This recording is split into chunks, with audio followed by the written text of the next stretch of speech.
Hi everyone, welcome back to Her Happy Mind, where I'm using my master's in positive psychology to show you that happiness isn't just luck, it's skill. And on today's episode, I'm interviewing OCD therapist Mary, and we are going to dive into this together where I'm really more of a student and I'm gonna ask her all the questions and she's gonna let me into more into the OCD world, the spectrum, especially since it's a neurological disorder where we can't physically see it on someone. So maybe you are someone that deals with OCD, or maybe you're not sure if it is or if it isn't. This episode is for sure gonna help you with tips and tricks that you can do.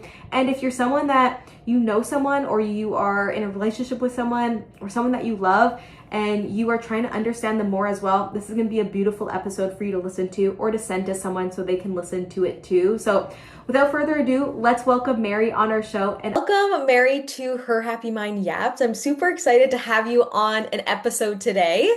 Yeah, I'm excited to be here. Thank you for having me. Oh, the pleasure is all mine. And like I said before, when we were on our little talk, I was like, yeah, when I saw your page and you're, talking about how to call out your obsessive compulsive disorder, your anxiety habits, like I think that's so important about social media, is that there is good that comes out of it. And, finding your page and your page in general, just helping people. And even like you said, like yourself, from these mental spirals. So I'm excited to dive into this episode. And I guess the first thing that I really want to ask you is, can you briefly introduce yourself and the work that you do with OCD and anxiety, and a little bit too about your page, OCD Rebel Therapist? Yeah, so I am Mary Feldman. I am a therapist based in Nashville, Tennessee. Right now, I do provide outpatient therapy for Nashvillians, people in Tennessee. And I also run my social media page just for more educational awareness, is kind of the main reason why I run it. I think that OCD is a wildly misunderstood disorder, and I think that there is a lot of misunderstandings and misconceptions about the illness, like both just in the general population, but even like within the mental health field itself. And so I'm really passionate about making sure that accurate resources are available. I think education is often half the battle when it comes to OCD. A lot of people don't really understand what's going on inside their brain. And so that's one of the things that really fuels me to run my social media, is helping people have that understanding, because I do think that that's an empowering thing to have. I also have a course online for people who may not have access to one-to-one therapy. I do not advertise my course as like, this is a 100% replacement for therapy. I feel icky saying that, but I will say that I think that for people who cannot access therapy, it is a solid resource. For those suffering from mental compulsion specifically, you mentioned the mental spiral. I personally have dealt a lot with, have personal experience with OCD, and the majority of my compulsions when I was at my sickest all happened mentally. And I think that, yeah, I wanted to make a specialized resource for people suffering from those mental compulsions. So it's kind of a three-part thing. I'm like trying to provide as much free education as possible. Then I have my course resource, and I'm an outpatient therapist, but that therapy is separate from the course. Wow, yeah, no, A you're lot. doing, yeah, you're doing so much. So whoa, like just running a page in general takes a Yeah. lot of work, but that's just like a Yeah. little bit of what you do. And you were talking about your personal experience too. Was that something, I'm curious of, does OCD or these compulsive, like the disorder, does it come up like, are you born with it? Is it like a young adult thing? Is it or an Really adult thing? good Like where? question. Yeah, and then can you just describe OCD quickly, or give a Yeah. definition for someone's like, what does that, like, what does OCD? What Sure. is So it? someone with OCD, the diagnostic criteria, if we get really specific with it, is kind of, there's a presence of obsessions and compulsions. So when someone with OCD encounters a trigger, they then are presented with an obsession, and the obsession is usually a result of that OCD misinterpreting a normal human experience as significant. And so they get this, either it could be a what if question, it could be an intrusive image, an intrusive urge, sensation, thoughts, feelings, anything under the sun.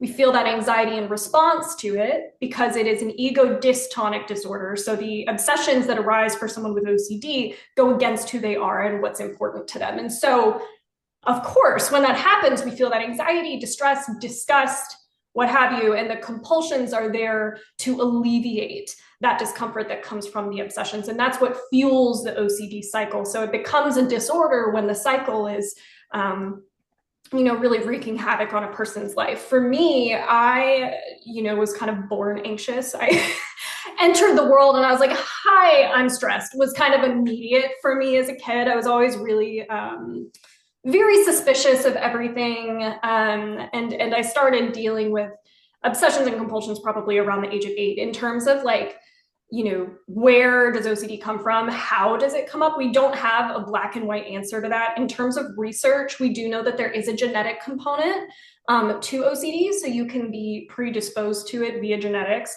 But we also know that there are other things that come into play too, like environment can play a role. And so it's kind of a mix of biology and then like a learning process that can happen when we start doing those compulsions. But it's really, whenever someone asks me that question, like, when does it start? How does it start? It's nuanced because it can show up pretty much like from the get-go. Like you've got a 6-year-old that's like having to do everything in threes, or in my case, it was like run up the stairs super fast, otherwise something bad's going to happen to your family, right? That can happen like really quickly, or someone in adolescence or even in later adulthood. But either way, it usually takes people a very long time to get an accurate diagnosis because of all the misconceptions. So it can be in terms of what starts it, how does it come about? It can depend. Yeah. Yeah, like there's different like you said, levels or spectrums of OCD. Like, and sometimes I'm sure you get clients or even for yourself, like, is this actually OCD or is this something else? Because it might seem normal, like running up the stairs because you're scared of a monster, or it could be like the small things and you're like, like and unless you have the education or aware of it or stumble across your page too, you're kind of just think it's normal, or you're like your spirals are normal as well. And I think OCD is different too. Like you said, there's not as much research, or maybe there's more coming out because it's not like always visible. So how does like OCD like manifest in the brain when it's mental like compulsions that are in your mind and not something that people can see? So that's a really good question. And just to clarify, are you talking in terms of like neurobiology or just the process that's happening? Because I could go either way. Let's do the neurobiology. Neurobiology. Okay. So it's, the thing about mental compulsions and OCD, invisible OCD, that a lot of people will call it pure O, which okay, that kind of implies that someone who deals with mental compulsions isn't doing compulsions, because pure O stands for purely obsessional. And so then the misconception arises that's like, well, if you deal with pure O, you're just dealing with obsessions, and that's not true. They are compulsions, even though they are only happening mentally. They are behaviors. And so what I always say is OCD is OCD is OCD. The process that happens in someone's brain when they deal with physical compulsions like hand washing or running up and down the stairs or like touching things or double checking locks, the process that's happening in that person's brain is no different from the process that's happening in the brain of someone who is mentally hypothesizing or ruminating or checking. It's all the same. And I think that that's one of the misconceptions, is like people feel more hopeless when they deal with mental compulsions because they're like, well, it's different. It's not. It's sneakier, sure. Like it's a lot sneakier. There's a lot more misunderstanding, kind of like what you're saying with people like, well, I just worry a lot, right? And then that kind of creates a barrier to care because they think they're maybe just anxious, and it's there's more going on. But I think in terms of the process that's happening in the person's brain, in terms of like the neurotransmitters firing when they're not supposed to be firing, the amygdala being overactive, and that faulty threat scanner in our brain that we have when we have OCD, that doesn't change based on what compulsions are present, if that makes sense. So it really, the neurobiology of someone who has mental compulsions versus physical is not different. It's just that the behaviors manifest differently. But at the end of the day, when you think about the behaviors, we always boil down to what's the function of this behavior. It's always to alleviate doubt and uncertainty of some kind. So I always tell, whether it's a student within my course or if it's a one-to-one therapy client, it all boils down to what's the function of this behavior.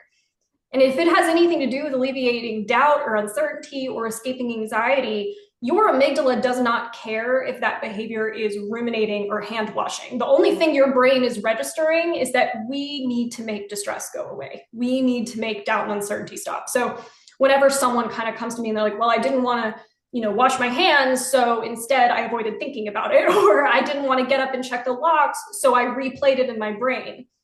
I tell them it's the same. The process that's happening is the same. Your brain doesn't really, it doesn't say, oh, well, that was physical, so it's different, right? No, it's the same thing. The process and the OCD cycle doesn't change based on what type of compulsions are happening, if that makes sense. Yeah, and so let's say like someone does like, okay, the locks, or for ladies out there where we have, or I think a lot of us could agree on this, like, did we shut off the hair straightener? Like, I think Sure. that's a big one of like, Yeah. let's try to focus. When does it become a point, the rumination, the overthinking, where it's like it becomes unhealthy, or like, I think I need to go see someone? Because like worry is in a way is good, it's keeping you safe, but when does it cross that threshold where it's like, yeah, I don't think this is like normal in a way anymore? I think that a lot of times, and this is such a nuanced question, right? Because I think that, you know, it depends on, again, the function of the behavior, right? Like if this person has an intolerance of doubt and uncertainty, Yeah. do you have reason to believe that you left the straightener unplugged, right? Or is it just this kind of, I don't know for sure and I need to know for sure? Like all of that goes into play with it. But also, like, are you doing it more than once? Is it, if you were to resist going to check it, would it refuse to leave your brain for the rest of the day? How distressed would you be if you resisted going to check, right? Because if it's like, well, it would nag at me, but I'd be okay, versus no, like I cannot. The level of distress increasing. A lot of times that more than once is a good indicator too, Yeah. right? Because I think that that can be a big problem when we start to go do things repetitively. I did have like a lock checking thing with my car for a while, and I would be like going up and down like 12 flights of an office building to go check my car locks. And a lot of times someone will make the argument of like, well, if you don't check it and it is unlocked, say it is unlocked, right? My OCD was right. They'll go look for confirmation bias. And to that, I say, I heard someone once say like, well, a broken clock is right twice a day. Does that mean we rely on it to tell time on a regular basis? No, it does not. And so I always veer on the side of let's just not check, to be frank with you. I do understand like safety is important. I also understand what can happen in the long run if we base our decisions and our behaviors off of intolerance of uncertainty and anxiety, So it's kind of like that. Yeah, no, I think this is all great, and stepping on that, still like that misconception, like you said, it's very nuanced. It really depends on who you're talking to, or that person. Mm-hmm. Is there like other misconceptions that, OCD, people that do have OCD might not realize? Like one of the big ones when I was asking you, and I was like, okay, what are some questions that I want to ask you? When I was like researching, I assumed that, OCD is like organized and clean. And so when I saw that like hoarding was like a part of an OCD, I was like, wait, okay, I totally had a huge misconception of this disorder. So is there other misconceptions, or if you want to touch on the hoarding one as well, of how that came to be? Sure. I mean, like I think that it goes back to the ego dystonic nature, right? It goes against who a person is. And it's an intolerance of doubt and uncertainty. When you think about those emotions, that doesn't have anything to do with cleanliness, right? That doesn't have anything to do with being organized. I think that there is this idea like, oh my gosh, like the Kardashians, for example, getting online being like, oh my gosh, I love my OCD because I'm so organized. I'm like, the people whose OCD manifests as organization, those people are being tortured by that. It's not something that they enjoy. And so I think that there is this misconception, yes, of the organization thing. But then there's also the misconception of like, if it's an organization thing, that the person's benefiting in some way. The answer is they're not at all. I think the cleanliness thing is very much another misconception, thinking OCD automatically means contamination. Contamination OCD is definitely a prevalent subtype for sure. I will never minimize that. But I'll also say that like when we boil down an entire disorder to just this one subtype, that's what makes it hard for people to get care, right? Because that is one subtype. There are so many. ways that OCD can manifest. And so I think that it's like there's that misconception of, oh, OCD means clean, organized, which is so not true. But, you know, so many people with OCD are so messy, like what you said with hoarding, right? That's not, you know, going to fit into that organization little box, whatever you want to call it. But I also think that the more that we talk and only focus on one specific subtype of OCD, the harder it gets for people whose OCD manifests differently to receive the care that they deserve and need. And so there's that, but then there's also just that people kind of, what grinds my gears is like turning it into a joke or an adjective, or like, you know, you'll see like on Amazon, if you search like OCD t-shirts, like there's an obsessive Christmas disorder, or I have like obsessive candy disorder, because they're like, oh, I'm so obsessed with, and that really, really makes me mad, because OCD is one of the most debilitating disorders that people can have. And so we have the misconception, but then we also have the blatant disrespect that people have, where OCD then gets viewed as like a quirk. When in reality, it's so debilitating and so painful. And so I think that that's a big piece too, is people poking fun because of what started as a misconception has now become like a joke or something that's quirky or silly. Yeah.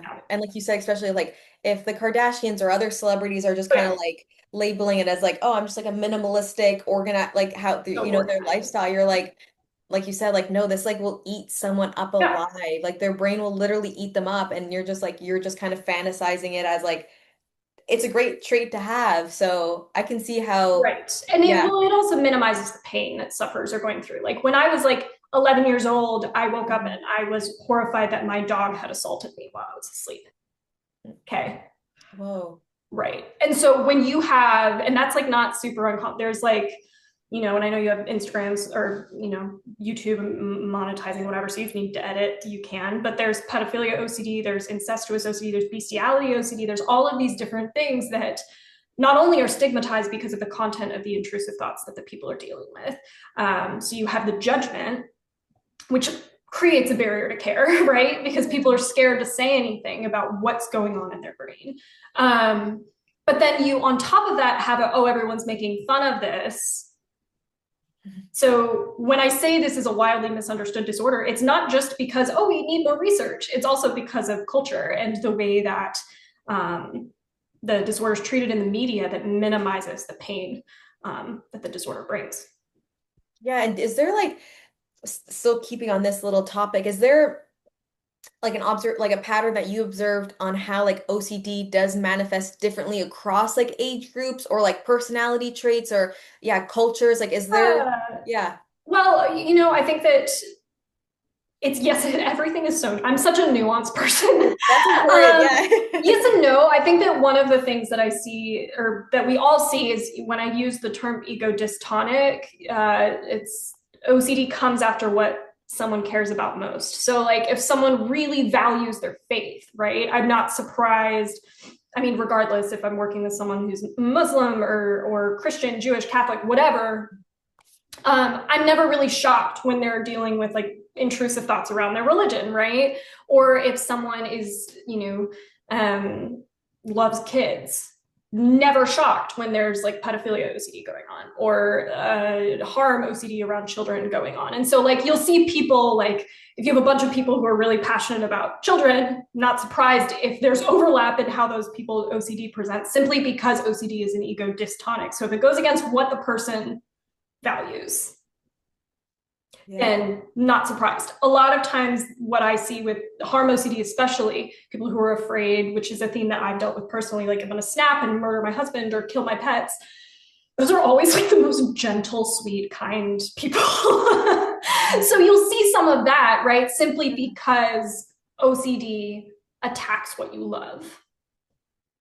So if you have a group of people who all love the same thing and they all have OCD, I'm not surprised if their OCD themes overlap. But that's kind of like all I can say there. It can show up with religion. There's some trends and there's some research about like some specific faiths and OCD, you know, showing up in that area more. I'm hesitant to get into that just because I think that it's easy for that to be misinterpreted and like then stigmatized on the internet because there's a lot of nuance to research, but there are other things that can overlap too. But yeah.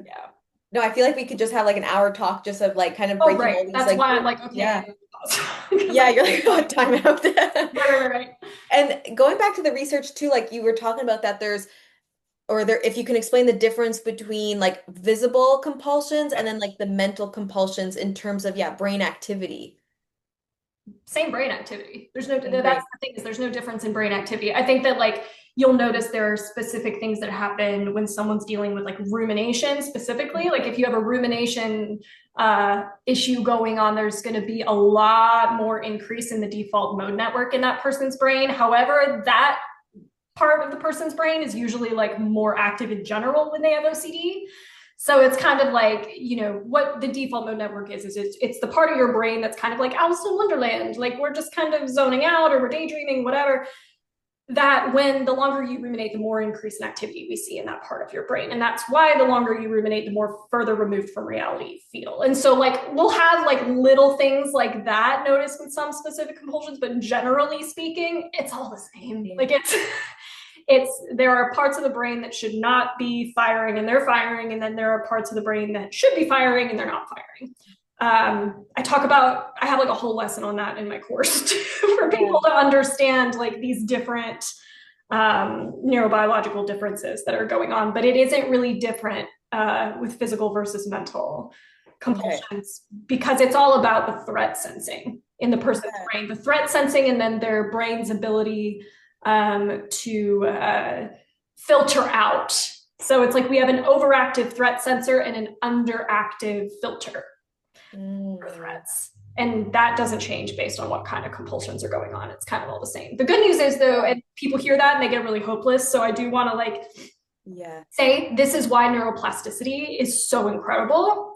And this is why with exposure response prevention, you can quite literally rewire. There are studies that I will not rant about because I can. I just love research so much. But there are studies that there's a very specific one that comes to mind that they measured these the networks in the person's brain pre-ERP, during exposure response prevention, and after. And there's literal structural changes within the person's brain that happens as a result of this therapy. And so when I say all of that about like, all of these things are firing wrong, people are like, oh my gosh, my brain is screwed. It's not. Neuroplasticity is amazing. And we have such solid research on a person with OCD when they're motivated and willing to challenge themselves. You can literally rewire these things and change the physical structure of your brain. So that's encouraging. Just that's some hope core to like slide in there because I know it can be overwhelming. No, that's definitely encouraging. And the research, like you said, like that's incredible. Like neuroplasticity, like yes, I always tell people, you know, our minds could be so destructive or so, you know, negative and anxious, but they're just trying to keep us like, you know, alive. And I call OCD often, I think that we can take there are so many, I love metaphors for OCD, and I'm not against the bully metaphor. Like it's like you have a bully and it's yelling at you, but I also kind of think of it sometimes, and this can help with taking a more compassionate approach, like a misinformed helper. Like it's trying so hard to keep you safe, like so hard, but it doesn't know what it's doing. And so I do kind of view it that way sometimes, where we're practicing being, because self-compassion is so important in recovering from OCD. And so when we're acknowledging our OCD, it can be really helpful to be like, I hear you. Thank you for letting me know that you're concerned about this. We're not having this conversation right now, but you can hang out if you need to hang out, right? No, it's so true. And can you share, like, going into your experience and your approach? You said you are a therapist, but you have courses that people can get if therapy is not accessible to them. But would you be able to share like those maybe like 3 key things that you've learned about managing your own OCD and what you do as well for your clients? Yes. So I saw you know, 3, I'm like, okay, I got this, 3 things. But I think like the above everything is acceptance of uncertainty is so important. I think that people hear acceptance of uncertainty and they think that that's me saying, you have to accept that you are a monster, right? Because of the content of intrusive thoughts that can show up. That's not what I'm saying. Or what anyone who teaches exposure response prevention is saying. What we're saying is the emotion of doubt and uncertainty is why your brain gets stuck the way it does. It's not about the content of your obsessions. It's really about the intolerance of doubt in general. And so the more you can get comfortable, and this is so easier said than done. That's why people have to go to therapy. That's why I love my Zoloft, and it's why I made the course that I did, right? Like easier said than done. But the more that you can practice recognizing that the emotion of uncertainty isn't going anywhere and you can't eliminate it, and you practice accepting that truth, the more tolerant of it you are, right? And that's how over time intrusive thoughts become less distressing and often less frequent, because we have practiced acceptance around uncertainty. That is a process, and it is not, I think that there almost a lot of times is this, we've kind of turned acceptance of uncertainty into an aesthetic in some ways, like within like how we talk about OCD, it's like acceptance of uncertainty with rainbows.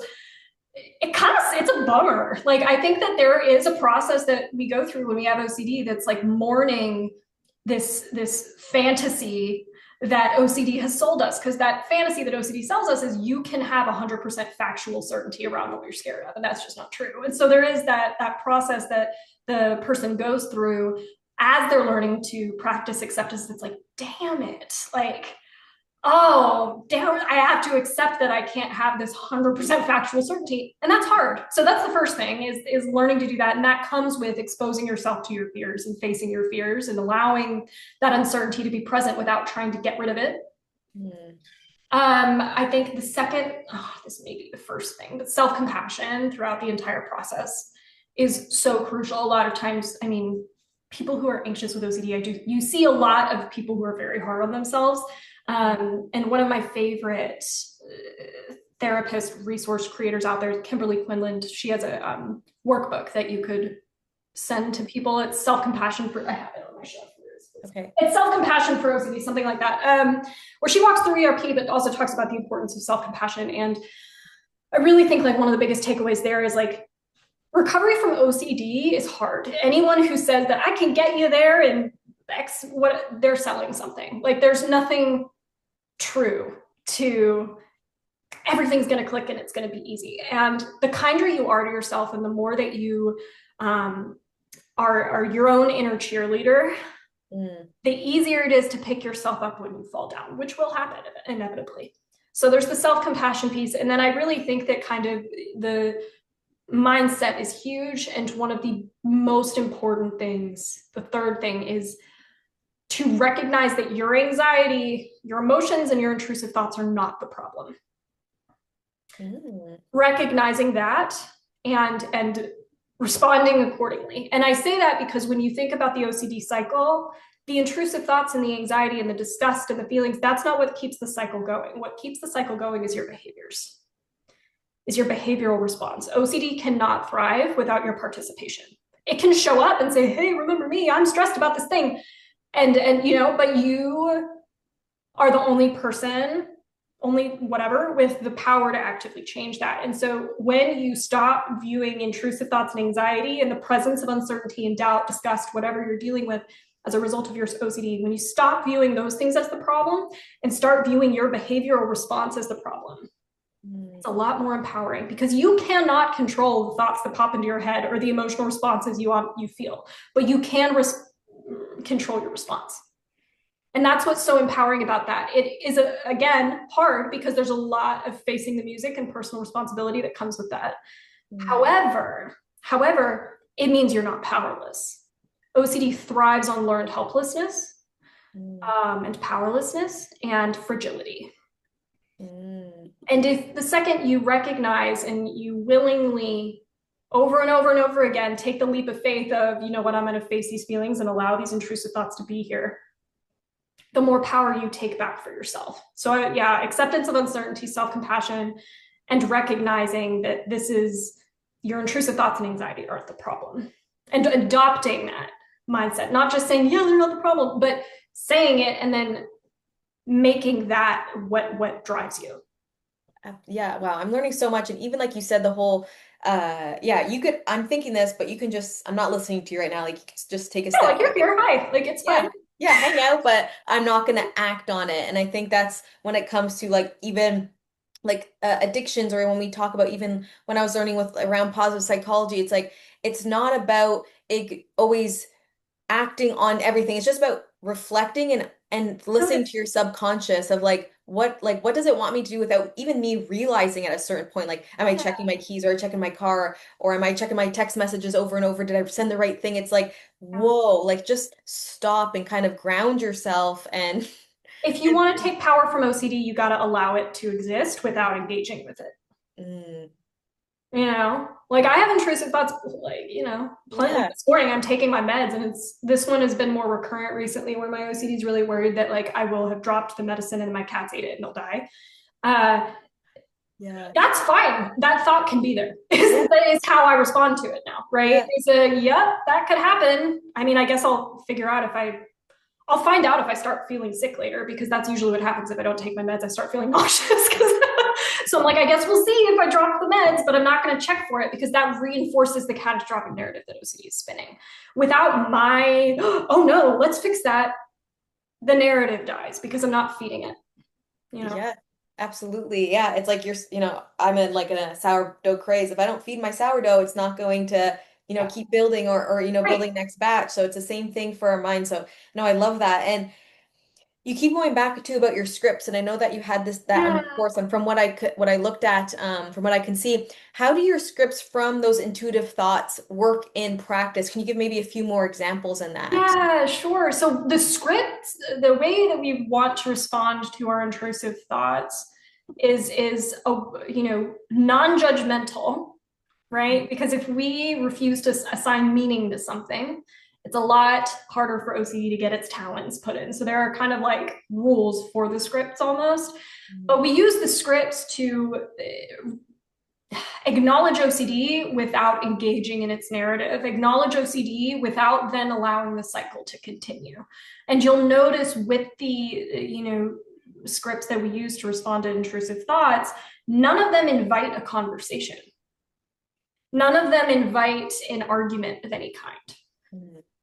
A lot of it is acknowledgement without invitation for more. And I think that, so we have examples of the classic is maybe, maybe not, right? Like you hear an intrusive, maybe, maybe not. I think that is an acknowledgement of uncertainty being present without moving further with the conversation. Flat out, I'm not answering that question. It's one of my favorite responses, especially as someone who's dealt with a lot of rumination, a lot of mental compulsions. OCD is like, what about this? It's like not answering that.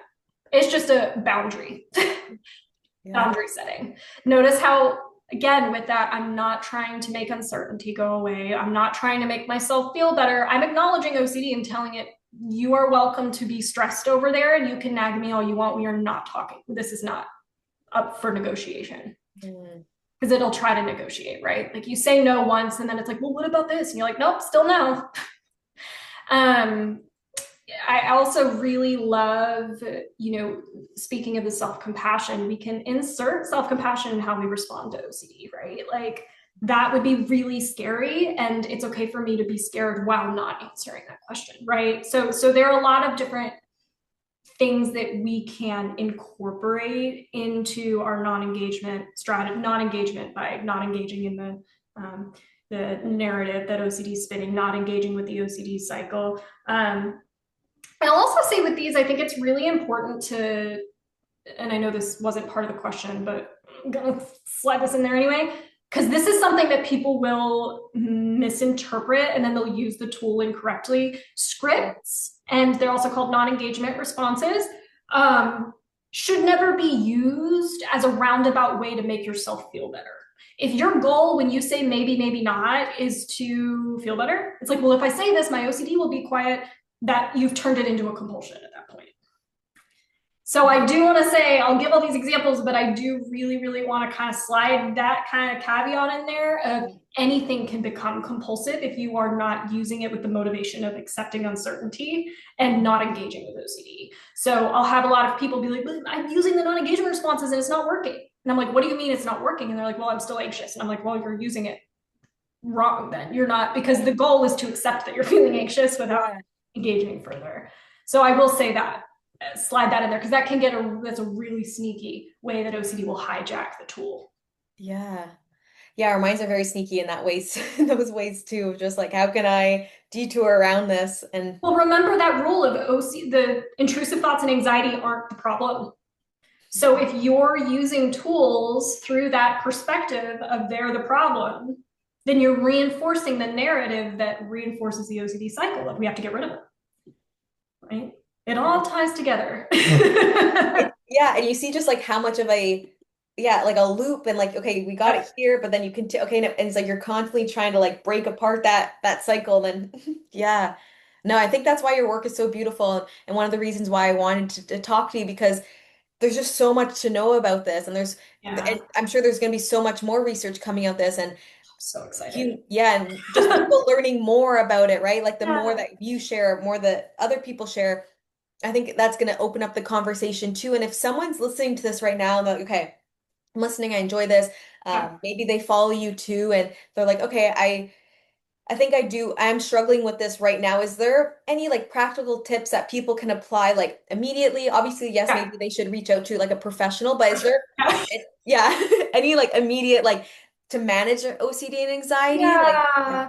So I think immediate, I think one of the best things that I can say is that you are not unhelpable, recognizing that. And that's more of an advice piece than like this is a tool, but it's something that I think that gets in the way of people then using the tools as feeling, well, I'm a lost cause. I can't, I can't, because that's what OCD thrives on is that helplessness. And so really taking a moment and reflecting and recognizing that you are not powerless in this situation when it comes to OCD at all. Is just my first tidbit that I always have to slide in there because I think that the learned helplessness thing is huge. But I will say like practice, one of the biggest things is mindfulness. And I could go on a rant about that too. I know that I talk a lot. But practicing a non-judgmental stance and noticing things without assigning meaning, good or bad, to them. I'm noticing that I'm having a thought about this. I'm noticing that my OCD is concerned about this, which is another tool that, we can talk again about cognitive diffusion and all of those things, but noticing without assigning meaning as much as you can. I will also say that one of the biggest, most helpful tools that I know is to almost want to have opportunities to experience intrusive thoughts. Instead of having the mindset of, oh my gosh, so many intrusive thoughts, blah, blah, blah, no. Switching that over to, you know what? We talked about how neuroplasticity works, right? We talked about how the OCD cycle is reinforced and also what needs to happen for the OCD cycle to be broken and for that neuroplasticity to do its job. What does it need? It needs to be shown that you can respond differently. And so the more you can honestly egg your OCD on and say, you know what, bring it. I need more of these thoughts. I need to feel more anxious, the better. Because, and I know it doesn't always feel genuine at first, and that's fine. But when you think about neuroplasticity and the process that happens when we do exposure work, you can't change your response to the stimulus of any kind if the stimulus isn't present. And so switching your headspace from no to, you know what, bring it. I need to practice. Practice is good. The better. Yeah. There's a book that I love. It's Stopping the Noise in Your Head by Reed Wilson. That's another tool that people can look into. He's really Dr. Reed Wilson's really kind of was a huge influence in like my approach, and his stuff is great, and that can help if people are looking for more tools on like how to do the bring it on thing. But yeah, that, and then I also, again, kindness, self-kindness all the way, because it's not going to be easy, and knowing that the kinder you are to yourself as you welcome experiences of anxiety and uncertainty, the better. These are so good. And sometimes people aren't aware either, even for me, when you're like, well, you need to have that stimulus, you need to be anxious Yeah. and in that compulsive just like state to be like to work through it. But sometimes we're so shy of like, I don't want to go there again, or like if I do it, I Yeah. won't be able to control it. But it's like just those little, like you said, Small like nice, moments. yeah, the little Small things. moments. Small moments. You don't have to like, go for the jugular immediately either, right? Like if Yeah. someone's been afraid that they're gonna snap and stab people, I've seen people, they'll even like cover corners of furniture, right? Because they can't see anything that's semi-sharp that'll trigger their intrusive thoughts. They don't need to go chop vegetables right away as an exposure, right? Maybe you can allow yourself to look at something that you might perceive as sharp, right? Like there are small steps when we say bring it, I'm going to face my fears. You don't have to go from 0 to 100. I think a lot of people have this expectation of face your fears that's like, I'm going to be thrown into the deep end right away. And that's not true. Yeah. And it's like, or some people might be scared to visit you or different therapists because they're like, oh, we're just going to get right into it. And that's usually like therapy takes a longer time because It you are, should. if you're skilled or if you're doing it properly, it's not like you said, oh, it's going to be a 30-day lifestyle change. Like it takes a lot longer and And depending. it depends on the person. It Yeah. depends Okay. on the person. And I think that, like, for anyone who is wanting to manage OCD, who, wants to find a therapist, please, please, please, please do not be shy in vetting your therapist. I think that I don't like getting online and like putting down other people. I think that that's gross. But what I will say is like, there needs to be more regulation around who can call themselves an OCD specialist.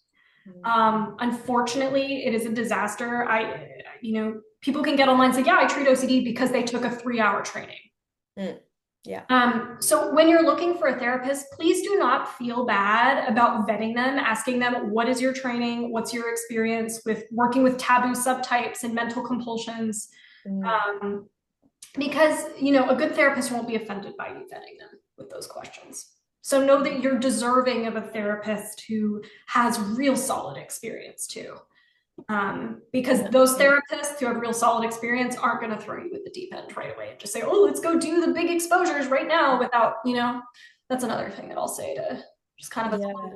heads up. And no, and that's an important talk because like you said, and there was something that in the new year, any influencer in China, before they say that it's rolling out in the new year. I haven't read the whole article, but if you are going to talk about finance, you have to have went to school in finance. If you're talking Right. about fitness, you went to school in fitness. If you're going to talk about mental health, you need to have a degree, Yeah. special certification. And I'm like, I think maybe that will come here. I know that's a little like Maybe soft it's spot. far away because I Yeah. think that like here there's I won't don't get me started on like the deregulation that is going on right now in like every area, but I do think that there is need for that, and unfortunately I think that like people find ways around stuff like that, and I think that the trainings that people do, um, they technically have their bases covered. So it would be super hard to regulate that. And I'm hoping that there's regulatory change, but if there isn't,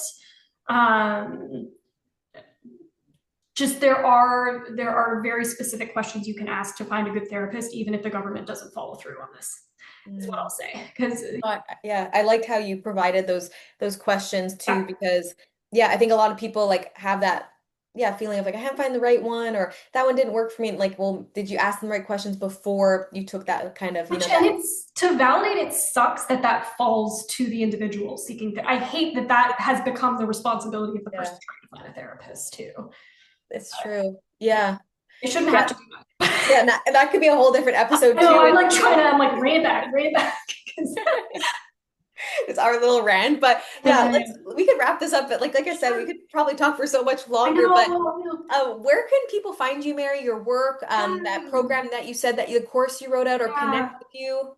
Sure. So all of it, I'm OCD Rebel Therapist on Instagram. All of my stuff you can find through there. I have a link tree. So like if you're looking at Psychology Today, or like if you're looking for a therapist, if you're a Tennessee resident, or if you're interested in the course, I have a lot of info on my Instagram there. I am maryfeldman.com. So you can find me there too. But I have it all in one place on Instagram. And then yeah, I mean, that's pretty much it. I think the program is through my website, but I have all of the information in one spot. So that way people don't have to go to a bunch of different links. I love that. Well, thank you, Mary, so much. It was wonderful speaking with you, and Absolutely. I've learned so much. So I cannot Oh, wait for other people to learn. And if they are a fit, I cannot wait because yeah, Mary, you look like an amazing person and someone that thank you. is very passionate about what they do and to helping and being at that source, a resource for people that are struggling right now. So thank you.